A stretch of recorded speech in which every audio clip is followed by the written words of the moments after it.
बिस्मिल्लाहिर्रहमानिर्रहीम। नाजरीन, प्रोग्राम मुकदमा प्रॉपर्टी का में खुशामदीद। मैं हूं आपका मेजबान वजाहत खान। नाजरीन, आजकल बड़ी बात गश्त है लाहौर के रावी रिवर मंसूबे की, और गुज़िश्ता हफ्ते प्राइम मिनिस्टर साहब खुद यहाँ पर आए और उन्होंने जो वाइस चेयरमैन LDA हैं SM इमरान, उनके साथ मिलकर एक मीडिया ब्रीफिंग भी खुसूसी तौर पर इसी ज़िमन में रखी और इसकी इफादियत के बारे में SM इमरान साहब ने खुद आगाह किया कि ये रावी रिवर मंसूबा है क्या। लाहौर के हवाले से कुछ लोग हैं जो उनके तहफ़्फ़ुज़ात भी हैं इस मंसूबे के हवाले से, लेकिन उन्होंने बताया कि ये जो रावी रिवर मंसूबा है कितनी अफादियत का हामिल ये मंसूबा है और इसका फ़ायदा क्या होगा। ख़ास तौर पे जो पानी का मसला है लाहौर का, वो भी इस मंसूबे के ज़रिए हल होगा। पहले आपको सुनवाते हैं प्राइम मिनिस्टर साहब ने जो बात की और SM इमरान साहब ने इस मंसूबे के बारे में क्या कहा, पहले वो आपको दिखाते हैं। तो नाज़रीन, आपने SM इमरान साहब की रावी रिवर मंसूबे के हवाले से तफसीलन गुफ्तगू सुनी, जिसकी अफादियत के बारे में उन्होंने आगाह किया। SM इमरान साहब भी आज हमारे साथ स्टूडियो में मौजूद हैं, आपको वेलकम करते हैं। उसके साथ साथ जो ईगल डेवलपर्स हैं, ईगल ग्रुप के जो CEO हैं इलियास मजीद शेख साहब, वो भी हमारे साथ मौजूद हैं। आप दोनों मेहमानों का शुक्रिया। SM इमरान साहब, सबसे पहले तो सर ये बताइएगा, हमने नाज़रीन को दिखा भी दिया जिस तरह बड़ा तफसीलन आपने ब्रीफ किया रावी रिवर मंसूबे के बारे में, लेकिन सर अवाम फिर एहतजाज क्यों करें? जो मुकामी लोग हैं उनका सबसे बड़ा जो मुतालिबा हमें सुनने में मिला वो ये था कि जो उनकी ज़मीन है, वो कहते हैं जो हमारी ज़मीन की एक्चुअल प्राइस है, जो मार्केट वैल्यू है, वो उतनी नहीं लगा रहे। मतलब 30 लाख की अगर ज़मीन है, 2 या 2.5 लाख के करीब मार्केट वैल्यू लगा रहे। ये उनका बुनियादी मुतालिबा है और बुनियादी शिकायत उनको आपसे ये है। बिस्मिल्लाहिर्रहमानिर्रहीम। मुझे ऐसा, पहली बात तो इस मौक़िफ़ को मैं काफ़ी जगह पहले भी बोल चुका हूँ, मैं फिर रिपीट कर रहा हूँ। अगर किसी बंदे को कोई नोटिस मिला है कि उनकी ज़मीन की ये वैल्यू लगा दी गई है, उसको ख़रीदा जा रहा है, नोटिस लाएं, बात करें। कोई नोटिस नहीं मिला। बहुत से लोगों ने आके ये बातें की कि नहीं, इलाके में कब्ज़ा माफिया, लैंड माफिया एक्टिव हो गया। तो जनाब, आप लैंड माफिया से क्यों बात कर रहे हैं? आपको किसने बोला कि उनसे जाके बात करें? ज़मीन का सेक्शन 4 हुआ होगा। जब ज़मीन के सेक्शन 4 के बाद सेक्शंस का वक्त आएगा, जो पब्लिक की ओपिनियन मांगी जाएगी, सेक्शन 5A के तहत जब वक्त आएगा तो पब्लिक ऑब्जेक्शंस भी ली जाएंगी। ये सारा एक पूरा गवर्नमेंट का प्रोसीजर है। गवर्नमेंट के कानून हमने नहीं बनाए, पिछली गवर्नमेंटों ने बनाए हुए, उनके अंदर ये सब लिखा हुआ है। तो जब वो कानून का वक्त आएगा तब बात करें। अभी सेक्शन 4 है। सेक्शन 4 का मतलब होता है इलाके में जाके सर्वे करना। सर्वे किया गया कि भाई ज़मीन किधर है, कहाँ है, कितने लोग रहते हैं, कितने घर हैं, कितनी फैक्ट्री है, ये देखा गया। अभी कोई फैसला नहीं किया गया उसके ऊपर। लोग जो उकसाए जा रहे हैं, जिनको मासूम आवाम को कुछ सियासी लोग या अपने सियासी आड़ में उकसा रहे हैं, उनको उनसे ना भटकें। मैं आपके ये मीडिया के दुख पे बोल रहा हूँ। आवाम मासूम होती है, उनको ये बातें नहीं पता होती, गरीब आदमी होता है, उनको जाके 4 बंदे लीडर बन के गलत डायरेक्शन, गलत पटरी पे चढ़ा देते हैं। वक्त आएगा, मसला हुआ, अब जरूर एहतजाज करें। अब नहीं, यानी कि आपका कहने का मतलब ये है लोगों के जो मुतालिबात हैं उनमें कोई सदाकत नहीं है, सियासी माइलेज ले रहे हैं आपके हरीफ। ये मैं कह रहा हूँ जो लोग हैं ना, वो तो मासूम है, उनने क्या माइलेज बेचारों ने लेनी हो। तो गरीब बंदा वहां बैठा है अपनी बात के ऊपर, अपना घर किसी का जा रहा होगा, परेशान नहीं होगा क्या? वो आपका मेरा होगा तो हम परेशान नहीं होंगे क्या? वो बेचारे तो सही कह रहे हैं, लेकिन उनकी चीजों को मार्क किया इसलिए गया कि फैसला किया जाए कि इनको बाहर कैसे निकालना है, या कोई बहुत अर्जेंट जरूरत पड़ गई है तो क्या बोल के लेना है। यहां पे बैठ के कुछ 2-4 ऐसे सियासी लोग जिनकी बड़ी बड़ी वहां पे जमीन है, कोई जो एक्चुअली मेरे हिसाब से लैंड माफिया होते हैं, उनने इन सब बेचारों को अपने आगे लगाया हुआ, अपने आप को वो ढाल बना के ना उनके आगे खड़ा किया हुआ कि जी हम बच जाए किस तरीके। अच्छा, जो लोग हैं वहां के मुकामी लोग हैं, उनको कोई आपकी जानिब से अभी तक कोई नोटिस नहीं गया या बात नहीं हुई किसी? कुछ भी नहीं गया। सेक्शन 4 कानून, अगर आप सेक्शन 4 का निकाल के पढ़ लें, ऑनलाइन मिलता है, हर जगह से निकाल लें। लैंड एक्विजिशन एक्ट 1894 के तहत सेक्शन 4 का कानून है। आप पढ़ेंगे तो कानून में लिखा हुआ है कि सेक्शन 4 का मतलब है कि कंसर्न कलेक्टर और कंसर्न बोर्ड ऑफ रेवेन्यू के लोग जाके इलाके का सर्वे करेंगे और बताएंगे कि ये जगह लेनी चाहिए कि नहीं, या इसमें क्या मसाइल। ठीक है। अच्छा शेख साहब, जिस तरह अभी SM इमरान साहब ने बती अफादियत भी आपने सुनी कि जिस तरह वो बता रहे थे कि बहुत बड़ा लाहौर का मसला हल होगा, आबादी के मसाइल हैं, इसके अलावा पानी का जो मसला है वो भी इस मंसूबे के थ्रू जो हल होगा। आप क्या समझते हैं? सबसे बड़ी बात ये सर, 5000 अरब आएगा कहाँ से? प्राइवेट जो इन्वेस्टर्स हैं, जो आप जैसे सरमायाकार हैं, उनको शोर्टी मिलेगी तो उसके बाद वहाँ पे इन्वेस्ट करेंगे ना। इसके लिए क्या इकदाम करने चाहिए? गवर्नमेंट लोगों का ट्रस्ट बहाल हो जाए तो बड़ी रकम नहीं है। हमारे ओवरसीज़ को लाहौर में या पाकिस्तान में हर सोसाइटी ने लूटा है। ओवरसीज़ ब्लॉक बना के डॉलर में किस्तें वसूल की हैं और फिर उनको डिले भी किया गया। दो चीज़ें कर ले, दो थिंग ओनली। एक तो डेवलपर को पाबंद कर दिया जाए कि ओवरसीज या पाकिस्तानी कोई भी अगर आपसे प्लॉट बुक करवाता है तो आपको 2.5 साल या 3 साल का आप उसको टाइम देते हैं और 3 साल में वो किस्तें पूरी देता है आपको। उसके बाद अगर आप डिले करते हो उसको रेंट दिया जाए, इससे इत्मीनान बहाल होगा इन्वेस्टर का और तमाम मसाइल का हल सिर्फ इस बात में आ जाता है। मैं मिसाल देता हूँ, लाहौर के जितने बड़े डेवलपर हैं, मैं वो 8-9 साल 10 साल और 2.5 साल की किस्तें लेके नहीं देते, पोजेशन नहीं देते। ऊपर से जिसकी किस्त एक दिन भी लेट हुई है पर डे पर आवर के हिसाब से जुर्माना डाला हुआ वो अलग देते हैं। इनको रेगुलाइज कर लिया जाए। इमरान साहब, मैं ऐसा इमरान साहब से बात करूंगा, इसको रेगुलाइज कर लिया जाए कि नोट ले, अगर कोई डिले करता है डेवलपर उसको रेंट पे करे। और दूसरा तीसरा ये है कि उसका इससे फायदा ये होगा कि ओवरसीज का इस्तेमाल डेवलप होगा। मैं चूंकि खुद इस फील्ड में हूँ, मैं समझता हूँ लोगों ने बहुत ज़्यादा इन्वेस्टमेंट करते हैं, बड़े शौक से करते हैं। हमारा बिहेवियर, हम पाकिस्तानी हैं, ओवरसीज के साथ जो हम करते हैं उससे वो बदल होते हैं। वो बिहेवियर यही है कि उनसे पैसे भी एक जो प्रोजेक्ट है, एक उनका प्लाट है, वो अगर हम पाकिस्तानी को 20 लाख अगर दे रहे हैं कनाल का, मैं मिसाल दे सकता हूँ, मैं रेफरेंस दे सकता हूँ, वही डॉलरों में करके उसको 40 लाख ले रहे हैं। हम ये आपको सहूलतें देंगे लेकिन उसमें कुछ भी नहीं है, वही सिंपल उसी तरह का ब्लॉक होता है। लेकिन इसको जरा बेहतर कर लिया जाए तो पैसे का मसला नहीं है। हमारे जो पाकिस्तानी है आउट ऑफ कंट्री है, ओवरसीज है, उनको बहुत पैसा है, वो चाहते भी हैं कि हम पाकिस्तान में इन्वेस्टमेंट करें, वो हमसे ज्यादा मोहब्बत वतन है और हमारा वो एहसास करते हैं, कुछ करना भी चाहते हैं। बस 2-3 चीजें उनसे वज़ीर दाखिला साहब से मुलाकात हुई थी, मैं कहा हमें सिर्फ लॉ एंड ऑर्डर दे दे और ये बहुत अच्छी बात है जी। ठीक है, लेकिन ऐसे में इमरान साहब इन्वेस्टमेंट आएगी कैसे? कोई इस तरह का साजगार माहौल आप लोग पैदा करने की कोशिश कर रहे हैं जो सरमायाकार हैं उनको एतमाद तो हो, वरना तो अमूमन आपने माजी में देखा है यहाँ पे करोड़ों रुपए इन्वेस्ट करते हैं, पता लगता है फिर प्लॉट ही किसी का था। जिस मुल्क में वज़ीर आज़म साहब का अपना बेरोही का प्लॉट महफूज नहीं है तो उसका आम बंदे का क्या होगा सर? इसके लिए क्या आप लोग इक़दाम कर रहे हैं? देखिए जाद साहब, ये बात ना जो आप कह रहे हैं ये इम्पॉर्टेंट पहलू है सोसाइटी का, लेकिन ये सिर्फ इस सोसाइटी का नहीं है। दुनिया में हर मुल्क में कहीं ना कहीं इस तरह का कोई ना कोई कब्ज़ा माफिया टाइप के लोग होते हैं, ठीक है ना। कब्ज़ा माफिया कौन होता है? कब्ज़ा माफिया वो होता है जो कहीं पे भी खाली प्लॉट मिला जाके कब्ज़ा किया, कागज़ फॉर्ज किए, टेक ओवर कर लिया, ठीक है ना। और ये प्लॉट एक तो है ना कि गवर्नमेंट के प्लॉट पे कब्जा है, एक है प्राइवेट बंदे के प्लॉट पे कब्जा है। फिर आपके मुल्क का कानून बीच में आता है। अब वो एक बहुत बड़ी डिबेट शुरू हो जाएगी, मैं खोलूंगा जाके, तो लॉ में आपका पुलिस वाला भी आएगा, FIA वाला, नैब वाला, एंटी करप्शन, क्योंकि LDA का काम रियलिटी में अगर दो लोगों की जाती डील है उसके बीच में पड़ के कुछ करना नहीं। LDA अपनी प्रॉपर्टी की हिफाजत करने की कोशिश कर सकता है जिसमें in the past badly fail हुआ है LDA, ठीक है ना। अब उसको हम ठीक कर रहे हैं। आपने शायद नोट किया पिछले 10 दिन में बहुत अग्रेसिव ऑपरेशन लॉन्च किया हुआ है, बहुत ज्यादा अग्रेसिव, ठीक है ना। और वो इसीलिए किया हुआ है कि अब वी नीड टू फाइनली इसको फिक्स करना जरूरी है। रही बात इस चीज़ की कि सरमायाकारी कैसे सेफ होगी, देखिए सरमायाकारी तब सेफ होती है जब सरमाया लगाने से पहले ये पता हो कि सरमाए के लिए सारे जो कानूनी नुक्ते नजर है वो पूरे किए गए हैं। फिर प्लस वहां पे कोई ऐसी एजेंसी या अथॉरिटी या गवर्नमेंट का इदारा बैठा हुआ है जो उस पर एक्स्ट्रा नजर रख रहे हैं। ये जो बिजनेस मॉडल इसका बनाने की कोशिश की जा रही है प्राइवेट सेक्टर को लाके, वो इस बेसिस पे की जा रही है क्योंकि सरप्राइजिंगली आप लोग शायद मेरी इस बात से एग्री करेंगे, इलियास साहब जैसे आप कह रहे डेवलपर भी हैं तो इस बात को बेहतर समझेंगे। प्राइवेट बंदे की जो अपनी जमीन होती है जो वो डेवलप करता है वो LDA की बनी हुई प्रोजेक्ट से बेहतर संभाल रहा है। क्यों? क्योंकि वो पर्सनली अपनी सिक्योरिटी, अपनी नजर, अपने पैसे की हिफाजत करता है। ठीक, गवर्नमेंट में अनफॉर्चुनेटली क्या होता है कि हर बंदा थोड़े दिन के लिए आता है, चला जाता है और उसको दर्द ही नहीं होता कि हो क्या रहा है नीचे। तो इस प्रोजेक्ट को बनाया इस तरह से जा रहा है कि प्राइवेट सरमायाकार, प्राइवेट लोग, प्राइवेट इन्वेस्टर अटैच होके एक जॉइंट वेंचर के थ्रू इन्वॉल्व हो इस प्रोजेक्ट के अंदर। प्रोजेक्ट बड़ा होगा, काम बड़ा होगा इसके अंदर, लेकिन उसमें हर साइज के डेवलपर सरमायाकार को फायदा और तरीकेकार नजर भी आएगा। तो कोशिश वही की जा रही है कि एक फॉर्मूला ऐसा बनाया जाए जिसमें जमीन भी सिक्योर रहे, लोगों की इन्वेस्टमेंट फंसे भी नहीं। दूसरी बात मैं ये भी ऐड करना चाहूंगा, यस ओवरसीज पाकिस्तानी पाकिस्तान का बहुत बड़ा असासा है, ये हम हमेशा कहते हैं, मैं आज भी कह रहा हूं, अग्री करता हूं, लेकिन सिर्फ ओवरसीज नहीं है, पाकिस्तान में बैठे हुए लोग भी बहुत बड़ा असासा है, उनके पास भी इन्वेस्टमेंट्स होती हैं। बिल्कुल, हम जब रोज बैठ के अपनी मैं मसले देखता हूं, LDA की कंप्लेनें सुनता हूं, तो उसमें ओवरसीज की हैं बट ज्यादा कंप्लेनें पाकिस्तान के लोगों की हैं।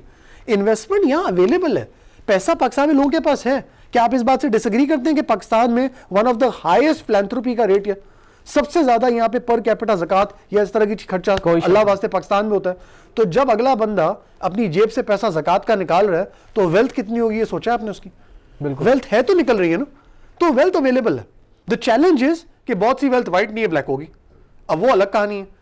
इस वक्त एमनेस्टी भी अवेलेबल है, यूज कर लें जी, 31 दिसंबर तक है, बिल्कुल फायदा उठा सकते तो हैं। प्रोजेक्ट तो उससे पहले ही अप्रूव हो चुका होगा आपका, इसमें जो इन्वेस्टमेंट करेगा उनके पास वो भी अपॉर्चुनिटी है। तो ये तो अपॉर्चुनिटी गवर्नमेंट दे रही है कि आओ और अपने मुल्क में पैसा लगाओ। ठीक है, आओ और अपने मुल्क में पैसा लगाओ। यहाँ पे एक ब्रेक के बाद मैं एसएम इमरान साहब से ये सवाल करूंगा कि लाहौर का पहले ही एयर क्वालिटी जो इंडेक्स है उसकी हालत आपके सामने है। जब एक नया शहर आबाद करेंगे तो तब इस तमाम तर जो मसाइल हैं एयर पोल्यूशन के, उस पर कैसे काबू पाया जाएगा और उसके हवाले से इनके पास क्या प्लान है, इस पर बात होगी एक ब्रेक के बाद। एक दफ़ा फिर से आपको प्रोग्राम में खुशामदीद कहेंगे। एसएम इमरान साहब और इलियास मजीद शेख साहब हमारे साथ मौजूद हैं।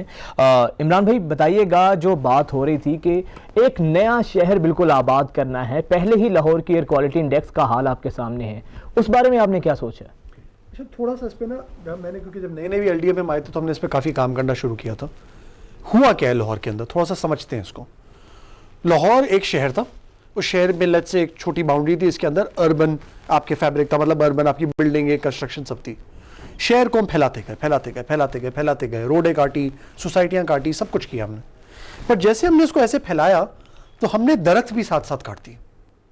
शहर जब भी फैलता है ना तो उतनी ही परसेंटेज से दरख्त भी और लगाने होते हैं, जो कि आपकी सिर्फ अर्बन ग्रोथ की वजह से दरख्त तबाह नहीं हो सकते।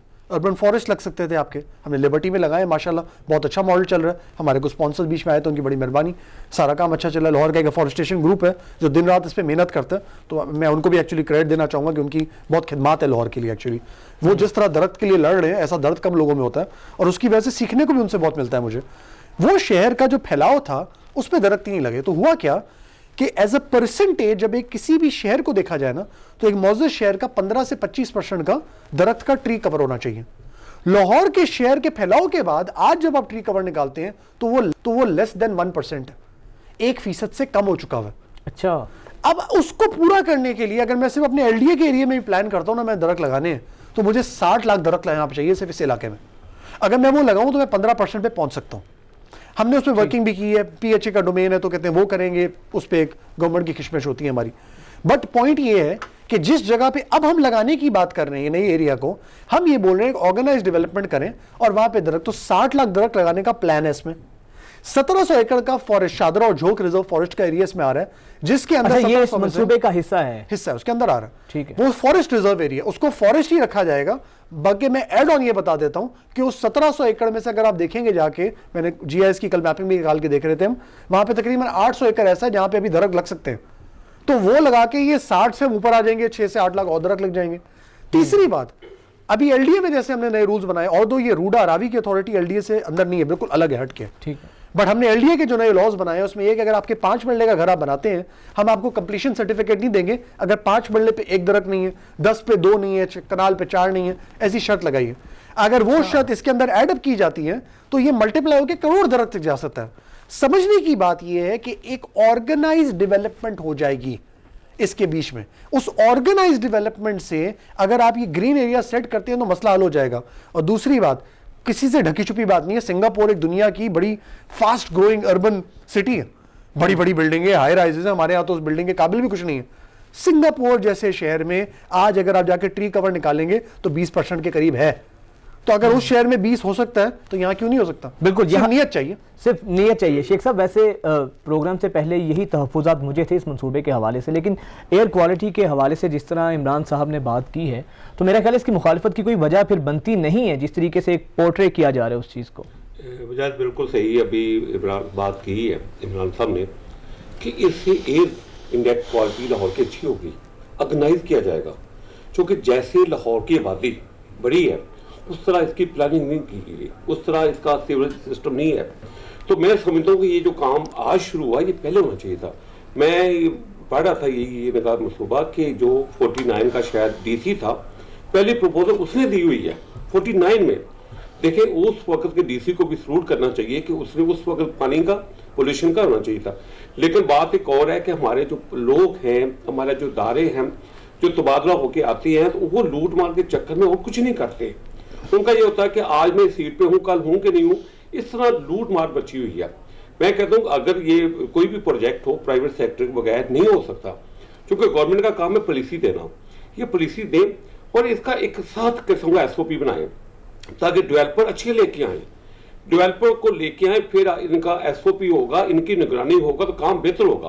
क्योंकि अभी LD की मिसाल ले ले, LD की जितनी स्कीमें लाहौर में सबसे भरपूर निजायज तजाब उसमें है, जबकि प्राइवेट सेक्टर में ऐसा नहीं है। तो ये चाहिए था, क्योंकि वही लूट मार मची हुई है और एक बंदा कैसे आता है आपको पता है LDK में। तो मैं ये समझता हूँ कि सब इमरान साहब भी जो आए हैं वाइस चेयरमैन, तो कुछ बेहतरी की तरफ हम कुछ सोच रहे हैं, कुछ देख रहे हैं। बहरहाल यही है कि एक प्राइवेट सेक्टर को बुलाएं करें, ओवरसीज भी इंटरेस्टेड हैं, ओवरसीज उनको वो पाकिस्तान करना भी चाहते हैं और उनके पास सरमाया भी है, और जो ओवरसीज कामयाब होते हैं वो उनका भी ख्वाहिश है। मैं चाहूँगा कि ओवरसीज के लिए भी एक पूरा कोटा बनाए और वहीं के डेवलपर अगर हो, अच्छे डेवलपर को हमें खुद लेके आना चाहिए, हमें इंतजार नहीं करना चाहिए। हमारे ये होता है कि करप्ट माफिया आ जाता है डेवलपर बन के, उनका एक ही काम होता है क्योंकि उनकी शुरू से बदनीति होती है। इसलिए अच्छे लोग, अच्छे डेवलपर, कोई कंपनी तुर्की की हो या चाइना की हो या ओवरसीज पाकिस्तान की कोई भी हो, उनको खुद इन्वाइट करें। जब वो लोग आएंगे रेपो वाले, वो गलत काम करते ही नहीं है, उन्हें सिस्टम चलना है। अगर इस बात की गारंटी हो जाए कि ओवरसीज ने अगर कोई प्लॉट लिया या उसका कोई अपार्टमेंट बुक कराया, एक दिन डिले होने पे उसको रेंट मिलेगा। मैं कहता हूँ सरमाया जितना चाहे इकट्ठा हो सकता है। बिल्कुल सही बात की है इमरान भाई। हाई राइजेस की जिस तरह आपने बात की, PM साहब ने भी आपको इस चीज़ के बारे में बल्कि हिदायत की थी कि होना चाहिए, तो आप क्या समझते हैं होना चाहिए? लाहौर में तो दुनिया भर के जो जितने भी अर्बन सिटीज़ हैं, अर्बन जो जगह हैं, वहाँ पर तो हाई राइजेस की बहुत अहम वैल्यू है और उनकी अहमियत है। तो लाहौर के हवाले से कोई आपका ऐसा प्लान है, यहाँ पर भी ऐसी हाई राइजेस होनी चाहिए? मैं इलियास साहब की बात पे जाऊंगा। जब भी उनने बात की थी, गवर्नमेंट का काम पॉलिसी देना है, गवर्नमेंट का काम हर काम खुद करना नहीं होता। हम जब LDA में आए और खान साहब की हिदायत शुरू में थी हमें ये कि आपने लाहौर को हाई राइज की तरफ लेके जाना है, हमने देखा हो क्या रहा है। लाहौर में साल की एवरेज 1 या 2 हाई राइज बिल्डिंग बनती थी। मैं हाई राइज उसको बोल रहा हूँ जो 50 फीट से ऊपर की बिल्डिंग होती है, ठीक है जी, ये एक डेफिनेशन बनी हुई। हमने लगा कितनी बन रही है साल की, क्यों बन रही है, देखिए तो सही जरा। जब स्टडी किया तो मैं आपको छोटी सी मिसाल देता हूँ। अपार्टमेंट की बिल्डिंग बनाने की पूरे लाहौर में इजाजत थी, लेकिन शर्त यह थी कम से कम 4 कनाल का प्लॉट होगा तो 80 फीट की हाइट की इजाजत देंगे आपको। 4 कनाल का प्लॉट एक आम बंदा लेने जाए, पहली बात तो LDA की स्कीमों में आमतौर पे कनाल से ऊपर की कटिंग नहीं होती। Gulberg was a farm house scheme, तो वहां एक मिक्स बड़े बड़े साइज भी आपको मिल जाते हैं, ठीक है ना। इसलिए गुलबर्ग में कुछ काम हो रहा था और वो प्लाट इतना महंगा था कि वहां पे तो 10-10 करोड़ रुपए कनाल का रेट था। 40 करोड़ रुपए की पहले कोई जमीन ले, फिर उसके ऊपर बिल्डिंग बनाए, वो भी 80 फीट की बनाए, तो अपार्टमेंट सस्ता मिलना है आपको क्या? वो हिसाब किताब ही आउट था। उन्होंने कहा ये किस तरह का रूल है? हमने जब एक कमेटी फॉर्म की, प्राइवेट सेक्टर के लोगों को डाला, उनने आके बोला, उन्होंने कहा ये क्या निकला है बार भाई, ऐसे थोड़ी काम होता है। उनने शर्त चेंज कर दी। शर्त क्या है अब ये जी, 10 मरले पे भी आप अपार्टमेंट बना सकते हैं, लेकिन उसकी हाइट है 48 फीट तक की। 1 कनाल पे 90 फीट तक चले जाए, 2 कनाल पे 160 फीट तक चले जाए। अब जब वो अपार्टमेंट पे जा रहे हैं तो जमीन की जो वैल्यू है वो उसी में जज्ब होती जा रही है, तो नीचे आ रही है। कंस्ट्रक्शन वाले को बेनिफिट मिल रहा है। और मैं आज फखर के साथ आपको ये बता रहा हूं, इस वक्त एज ऑफ राइट लाहौर में 100 building under construction high rise की। हम 1 से 100 का सफर पूरा करने में कामयाब हो गए। आज आम बंदा भी हाई राइज बनाने की बात कर रहे हैं और हमने उसमें सिर्फ ये नहीं किया कि हाई राइज की इजाजत दे दी है, हमने शराइत डाली है। आपको पता होना चाहिए कि लाहौर के बिल्डिंग बायलॉज के अंदर ये लिखा हुआ था कि आप इस बिल्डिंग के अंदर कोई फायर सेफ्टी की बात डालें ना डालें, कोई चीज क्लियर नहीं थी। हमने फायर सेफ्टी के रेगुलेशंस अडॉप्ट कर लिए हैं कि आपने यूज करना है। हमने उसके अंदर स्ट्रक्चर की चीजें डाल दी हैं, हमने रेन वाटर हार्वेस्टिंग डाल दी है, हमने शर्त डाल दी है कि हाई राइज बिल्डिंग की छत पे ये या तो रूफ टॉप गार्डनिंग होगी या सोलर पैनल होंगे, और इस तरह की और बहुत सी शराइतें डाल दी हैं। तो हाई राइज अब शुरू हो गया है, लेकिन इन अ सस्टेनेबल वे, उस तरीके से जैसे दुनिया के मौजूद माशरों में होता है। और उसके साथ साथ लोगों की आसानी के लिए, जैसे अभी बात की इलियास साहब ने, लोगों की आसानी के लिए हमने बहुत से NOCs खत्म किए हैं, हमने बहुत सी बिला वजह की गवर्नमेंट की रिक्वायरमेंट खत्म की है ताकि रिश्वत भी खत्म हो। क्योंकि कोई प्राइवेट सेक्टर का बंदा फ्लरिश नहीं कर सकता और कोई कारोबार आगे नहीं बढ़ता जब तक कि रिश्वत की बीमारी साथ चल रही है। तो उसको रोकने के तरीके भी पॉलिसी के अंदर छुपे हुए हैं, जो हमने कर दिए। इमरान भाई, शेख साहब मैं आपकी तरफ आता हूँ। इमरान भाई, मेन जब भी उन्हें पता लगता है कि आप हमारे प्रोग्राम में आ रहे हैं, नाजरीन को अक्सर लोग जो हमारे जानने वाले हैं वो ये सवाल करते हैं कि यार कोई एलडीए में ऐसा सिस्टम नहीं होना चाहिए जहाँ पर फर्द वाहिद के पास इख्तियार ना हो, एक सिस्टम हो जिसके तहत गुजर के उसको नक्शे की मराहिल का मरहला हो या फिर दीगर जो भी मामलात होते हैं मकान से लेकर नक्शे तक, कि कोई सिस्टम ऐसा दिया जाए। तो इस पर कोई है आपकी तवज्जो के रिश्वत का भी बाब यहाँ से बंद हो सकता है, उसके बाद एक सिस्टमेटिक तरीके से किसी सिफारिश की भी ज़रूरत नहीं पड़ सकती? वजाहत साहब, पहली बात तो मैं आपको ये क्लियर कर दूं कि एलडीए पिछले 50 साल से एक बहुत ही बिगड़ा हुआ इदारा है, ठीक है ना। अंदर बैठ के बहुत असर और रसूख से आपको ये बात अब मैं बता रहा हूँ, ठीक है ना। और बिगड़ इतना ज़्यादा चुका हुआ है कि उसकी तय में घुस के खराबी है। उस तय को पकड़ने के लिए हमने पहले पॉलिसियाँ ठीक की चीज़ें की और हम एक एक जगह को हिट कर रहे हैं। हमने पॉलिसी से जो चीज़ें पकड़ी थी उसमें एक चीज़ हमने ये पकड़ ली थी कि अगर आपने घर का नक्शा अप्रूव कराना है, आप सबमिट घर का नक्शा कर दें अप्रूवल के लिए। अगर इनने महीने में आपको इजाज़त नहीं दी, आप ना घर बनाए, आपको आके कोई नहीं रोकेगा। जब कोई नहीं रोकने वाली हमने शर्त डाल दी, तो बिल्डिंग इंस्पेक्टर टाइप का अगर कोई बंदा रिश्वत मांगता तो अब नहीं मांग सकता। कैसे मांगेगा? कानूनी तौर पर मांग ही नहीं सकता, हम उसको सस्पेंड कर देंगे उसी वक्त। तो वो मांगने नहीं जा रहा, तो ऑटोमेटिकली खत्म हो गया काम। एक अजीब सी शर्त थी कि जो 3-4 आर्किटेक्ट रजिस्टर्ड है ना, इनके थप्पों के साथ काम होगा, तो वो पैसे लेके थप्पे लगवाते थे। ठीक है, हमने खोल दिया। जो Pakistan council of architects and town planner जो एक रेगुलेटरी बॉडी है, उसका अप्रूव आर्किटेक्ट है, नक्शा ला के जमा कराए, हम एक्सेप्ट कर लेंगे, वो भी खत्म हो गया। नक्शे हमारे पास 1 विंडो पे आते हैं, 1 विंडो एलडीए पे बनी हुई है, लेकिन 1 विंडो में अभी बहुत सी कोताहियां हैं जो हम ठीक कर रहे हैं। गवर्नमेंट ने एक नया सिस्टम भी शुरू कर दिया ई खिदमत मरकज का, उसको बहुत अच्छा ऑर्गेनाइज किया है और वो पूरे सूबे में फैल गया। वैसे मकसद क्या सर इसका? ई खिदमत मरकज आपके गवर्नमेंट के जिस डिपार्टमेंट में अप्लाई करें उससे भी और बाकी डिपार्टमेंट से भी कोऑर्डिनेशन खुद करेगा सारी। तो सिस्टम में जैसे ही आपकी एप्लीकेशन जाती है, सबको ऑटोमेटिकली वो आगे ईमेल होके पहुंच जाती है और सारे डिपार्टमेंट उस पर काम शुरू कर देते हैं टाइमलाइन के हिसाब से। अब वहां पे भी एप्लीकेशन आ रही हैं और 1 विंडो की मजीद बेहतरी के लिए हम अपने रूल्स को और सख्त कर रहे हैं। जब हम आए थे तो हमारी 1 विंडो पे टाइम पे डिस्पोजल 25% से ऊपर नहीं हो रही थी पहले। इस वक्त हम 60% 65% पे पहुंच चुके हैं। और अब जो हम आगे करने जा रहे हैं, जिसमें हम सजाएं, मेरा अगला जो हफ्ता 2 हफ्ता गुजरना है वो एलडीए में सजाएं निकालने के लिए बनना है। मैं आज खोल के बोल देता हूं आपके चैनल पे, उसमें मैं काम कर रहा हूं। चलिए सर, अल्लाह करे इस मुश्किल और मरहले में आपको किसी किस्म का प्रेशर फेस ना करना पड़े और आप साबित कदम रहें। शेख साहब क्या कहेंगे, आप क्या कमेंट करेंगे इमरान भाई की बात की ना कि कोई नक्शा पास करने के लिए ज्यादा लोग कर दिए जाए, ज्यादा लोगों की जरूरत नहीं, सिस्टम बना दिया सिस्टम प्रोफेशनल लोग वाहिद के पास नहीं देखिए, प्रोफेशनल अगर बंदा वाहिद भी है ना, तो अगर वो ईमानदार है ना तो काम सही होगा।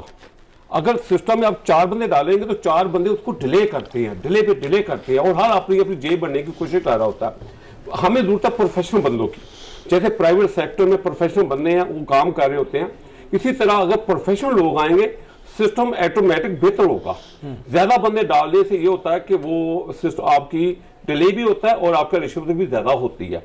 सेकेंडली बात यह है कि अभी इमरान साहब से बातें सुन के बड़ा मजा आ रहा है, बड़ी अच्छी बातें कर रहे हैं। इनको इनकलाबी कदम उठाना चाहिए, देखना चाहिए कि अब अगर कौमों का, नेशन का एक एक सेकंड, एक एक मिनट कीमती होता है। एलडीए लाहौर की खूबसूरती का बदनुमा दाग लगा हुआ है, क्योंकि एलडीए में यह है कि जो करप्ट माफिया है वो पैसे लेके पता नहीं क्या कुछ करा देता है। एक सिस्टम हो, कोई चेक एंड बैलेंस हो, कोई काम एलडीए के जो मुलाजमीन है उनकी मर्जी के बगैर नहीं होता। सिर्फ अपनी रिश्वत खाने के लिए वो गलत रास्ते बता के, गलत काम करवा के फिर सारी उम्र का वो वहां से पैसे खाते रहते हैं। इन माफिया को साफ करना जरूरी है और मैं कहता हूं इससे अच्छी नेकी नहीं है। लाहौर एक कैपिटल है और लाहौर एक शहर है पाकिस्तान का, और यहाँ इसको बदनुमा दाग बना दिया गया। इसको चाहिए बेहतरीन सफाई और ये सिस्टम, और इसके इतने अच्छे एसओपी हो, इसको किसी अच्छे शहर की कॉपी की जाए, उसके मुताबिक मास्टर प्लान बनाया जाए।